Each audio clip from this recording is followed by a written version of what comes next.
There was once a baker who had a shop in a small town in America. This baker was not a very kind man. He never gave his customers any more bread than necessary for their money, and he never smiled. But he was a very good baker. His bread was the softest bread that you could imagine. Sometimes, customers paid for their bread and started eating it there in the shop. His cakes were so yummy. His cakes were really delicious. People came to his shop from all over the town. When they walked down the street, they smelled the baker's wonderful bread and his delicious cakes, and they walked right into his shop. But not everyone came inside. Some people just stood outside the shop, smelling and looking in through the windows. The baker didn't like this. Their stomachs are full of the smell of my bread. I'm giving them a free lunch, and I get nothing for my hard work, he said to himself. Perhaps there's some way to put those delicious smells in bottles. Then I can sell them just like I sell my bread.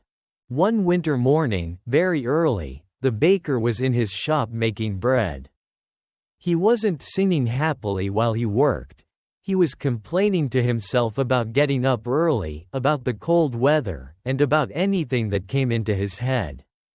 In the middle of all this, he looked up and saw someone looking in through the window. It was a young man wearing an old coat. He was looking at the baker's bread, and he was hungry.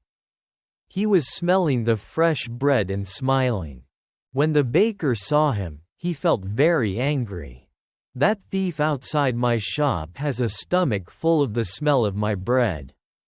It's a free breakfast. I get nothing for my hard work while he steals my smells. The man didn't move. He just stood there, closed his eyes, and smelled the fresh bread happily. The baker was really angry now. He walked across the shop, opened the door, and shouted at the man, "Pay me." "Pay you for what?" asked the young man in great surprise. "For the smells that you've stolen," replied the baker. "But I've stolen nothing. I'm only smelling the air." "Air is free," said the hungry young man. "It's not free when it's full of the smells from my shop," replied the baker. "Pay me now, or I'll call the police." When the young man didn't pay, the baker took him by the coat and pulled him through the snow to the judge's house. He knocked on the door. After a long time, the judge opened the door in his night clothes. He looked at the baker and the hungry young man standing outside in the street. It was 6 o'clock in the morning. What could be so important so early in the day? "This man is a thief. He stole the smells from my shop," said the baker. The judge was surprised, but all he said was, "Come in and tell me your story, but first give me time to dress myself." He went back into the house. After a few minutes, he came back and took them inside. They all sat down together around a large table. "All right, tell me everything." "Baker, you start," said the judge. He listened quietly. First, the baker told him all about the hungry man who stole all his smells. The judge went on listening. Then the young man told him that air was free and that any man could have as much as he wanted. When they finished telling their stories, the judge was silent for a few minutes. The baker started telling him again how the other man took all his smells without paying. "Stop, be quiet. I've decided what we'll do," said the judge. "Young man, do you have any money?" The young man put his hand in his pocket and took out a few coins. He showed them to the judge and said, "Sir, this is all the money that I have in the world." "Give those coins to me," said the judge. The young man put them into the judge's hand. "I've listened carefully to both your stories," began the judge. "It's true that the smells were coming out of the baker's shop, and these smells belong to the baker. And it's also true that this young man took those smells without paying for them. And so I say that the young man has to pay the baker for the smells that he took." The baker smiled, perhaps for the very first time in his life. He held out his hand at once for the money, but the judge didn't give him the coins. "Baker, listen and listen carefully," he said.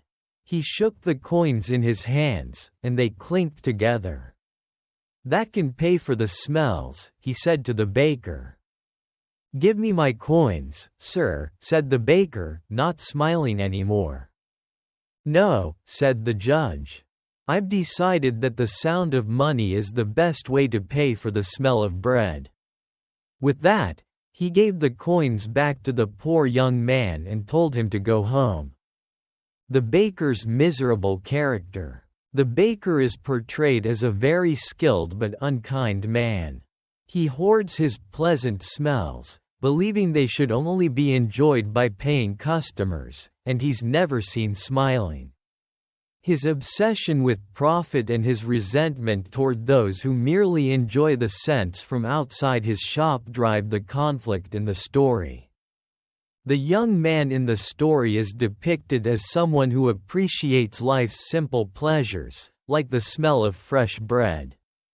He argues that air is free and he hasn't stolen anything. He represents a more carefree and open-hearted approach to life. The judge's decision to use the sound of money to pay for the smell of bread is a clever twist. It emphasizes the idea that sometimes we become too possessive and lose sight of the intangible joys in life, like the sound of clinking coins. Moral lesson of the story. The story conveys a moral lesson about greed, possessiveness, and the value of experiences.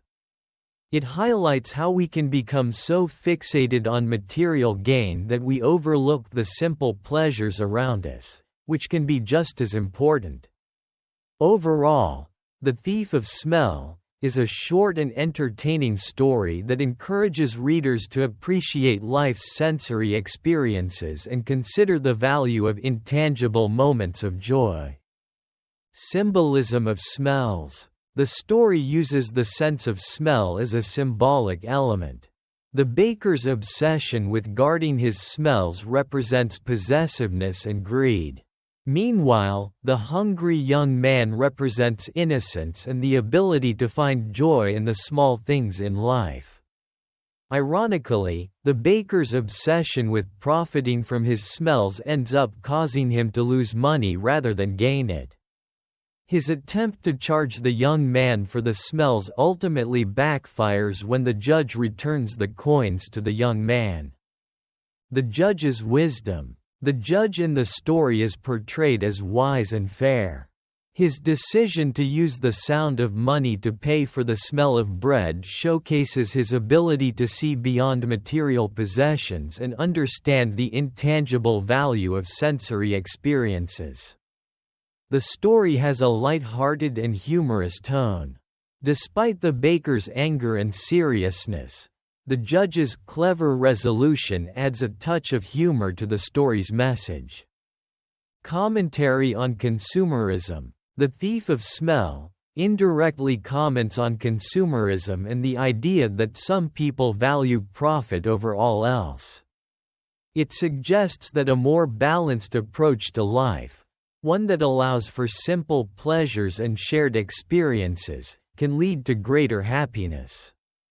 While set in a small American town, the story's themes of possessiveness, appreciation for simple pleasures, and the consequences of greed are universal and can resonate with readers from various cultures and time periods. In summary, The Thief of Smell is a short, thought-provoking story that uses symbolism and a clever twist to deliver its message about the importance of appreciating life's simple joys and the potential pitfalls of excessive possessiveness.